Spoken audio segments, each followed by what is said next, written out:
Hi all, price God. ஆண்டவராக இயேசு கிறிஸ்துவின் நாமத்தில் என் அன்பின் வாழ்த்துக்கள். இந்த நேரத்தில் தேவன் உங்கள் வாழ்க்கையில பெரிய பெரிய நன்மைகளை அவர் செய்வாராக. இந்த புதிய நாள்ல கர்த்தர் பெரிய நன்மைகளை உங்கள் வாழ்க்கையில கொண்டு வருவார். தேவனை நம்புங்க. தேவன் எல்லாவற்றிலும் உங்களோட கூட இருப்பார். மனிதர்கள் அல்ல, தேவனே உங்களை இந்த நாள் வரைக்கும் ஜீவன் உள்ளவர்களாக வைத்திருக்கிறார். அவரே உங்களுக்கு செய்ய வேண்டிய சகல நன்மைகளையும் கர்த்தர் செய்து முடிப்பார். ஆமென். நம்ம தேவனுடைய வார்த்தைக்கு நேராக கடந்து போகலாம். ரோமர் 12:9 சொல்லுது, உங்கள் அன்பு மாயமற்றதாய் இருப்பதாக, தீமையை வெறுத்து நன்மையை பற்றி கொண்டு இருங்கள் என்று சொல்லி, அதாவது உங்கள் மேல மனிதர்கள் பொய்யான அன்பு வைத்திருப்பார்கள் சொன்னால் உங்கள் அன்பு பொய்யாக ஒரு மாயாக இருப்பது வேண்டாம். அவர்களைப் போல நீங்கள் மாற அவசியம் கிடையாது.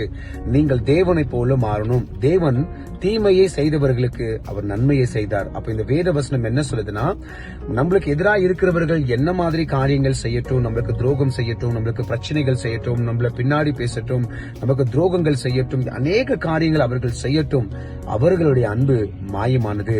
ஆனா ஆண்டவரை பற்றி கொண்டிருக்கிற நீய நானும் அன்பில் மாயமற்றமாய் இருக்கக்கூடாது. அதாவது ஒரு வேஷமான அன்பு நம்முடைய வாழ்க்கையில இருக்க கூடாது. இந்த வேத வசனம் சொல்லுது, தீமையை வெறுத்து நன்மையை பற்றி கொண்டு இருங்கள் என்று சொல்லி.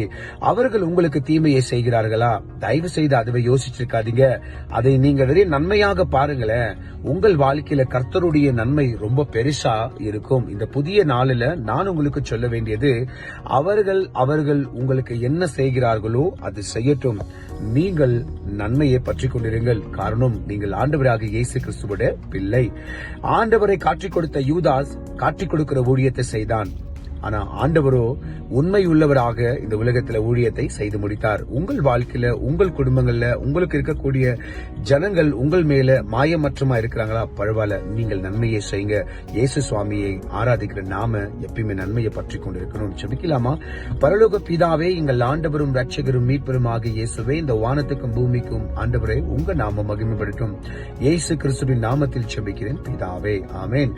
என் ஆத்துமாவே கர்த்தரை ஸ்தோத்திரி, என் முழு உள்ளமே பரிசுத்த நாமத்தை ஸ்தோத்திரி, என் ஆத்துமாவே கர்த்தரை ஸ்தோத்திரி, கர்த்தர் செய்த சகல உபகாரங்களையும் வாழ்நாள் முழுவதும் மறவாமல் இருப்பாயாக. என் அன்பு பிள்ளைகளே, தீமையை வெறுத்து நன்மையை பற்றி கொண்டிருங்கள். நம்முடைய அன்பு வேஷமாக மாயமாக வேண்டாம்.